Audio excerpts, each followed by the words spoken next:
আপনাকে আমরা সোশ্যাল মিডিয়ায় দেখছি যে নানান সময় শহীদদের পরিবারের সাথে সাক্ষাৎ এবং নানান ছোট, ছোট টুকরো, টুকরো ঘটনা যেগুলো আসলে আমাদের হৃদয়ে নাড়া দেয় সেগুলো শেয়ার করতে।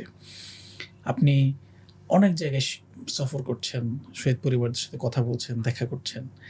তো এই যে আপনার কাজগুলো আসলে বা চিন্তার জায়গাটা আপনার কিভাবে তৈরি হলো? আপনি এই কাজে কিভাবে জড়িয়ে পড়লেন আসলে? জুলাইয়ের পরে যখন জুলাই হইছে, তো আমরা মিডিয়াতে কয়েকটা পরিচিত শহীদের মুখ যেমন আবু সাঈদ, মুগ্ধ বলতে পারেন, ফারহান ফাইয়াজ, আমাদের নরসিংদীর কয়েকজন শহীদ। এই কয়েকটা খণ্ডচিত্র আমরা ফেসবুকে দেখলাম। এরপরে যখন শহীদদের তালিকা করা হলো সরকারিভাবে, বেসরকারিভাবে, এই সংখ্যাটা প্রায় ৮০০-র উপরে ছিল। একদম প্রাথমিক তালিকায়। আচ্ছা। আমি চোখ বন্ধ করে একবার চিন্তা করার চেষ্টা করতেছিলাম যে আমরা একজন আবু সাঈদের মৃত্যু সহ্য না করতে পেরে পুরো একটা জেনারেশন গণঅভ্যুত্থানের দিকে ছুটে গেছে কোটা আন্দোলন থেকে। তো এরকম ৮০০ শহীদ আরও আছে। তার মানে ৮০০ শহীদের আরও ৮০০টা গল্প আছে। শুধু ৮০০টা গল্প যদি আমি মায়ের দৃষ্টি থেকে দেখি, মায়ের পয়েন্ট অফ ভিউ থেকে দেখি ৮০০টা গল্প। আবার বাবার যে দৃষ্টি সেই জায়গা থেকে দেখলে আরও ৮০০টা গল্প। রাইট।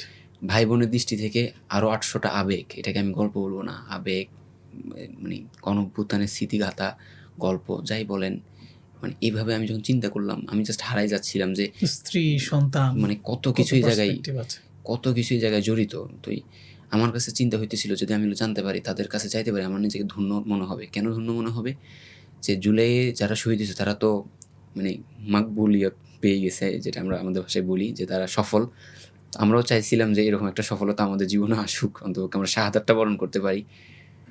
দেশের জন্য সম্মান সূচক মৃত্যু, এটা তো আমরা চাই, কিন্তু সেটা তো হয় নাই। তো চাচ্ছিলাম যে তাদের যারা হয়েছে তাদের পরিবারের ছোঁয়াটা অন্তত, তাদের সাথে কথা বলে অন্তপক্ষে মনের শান্তিটা পেয়েও হলেও যেন অতটুকু ভালো লাগা কাজ করাইতে পারি, সেই জায়গা থেকে শুরু করা।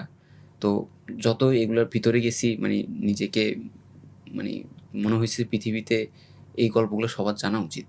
জুলাইটা কী ছিল এটা জানতে গেলে আমাদের আসলে শেষ হবে না। একটা বিশাল গুহা।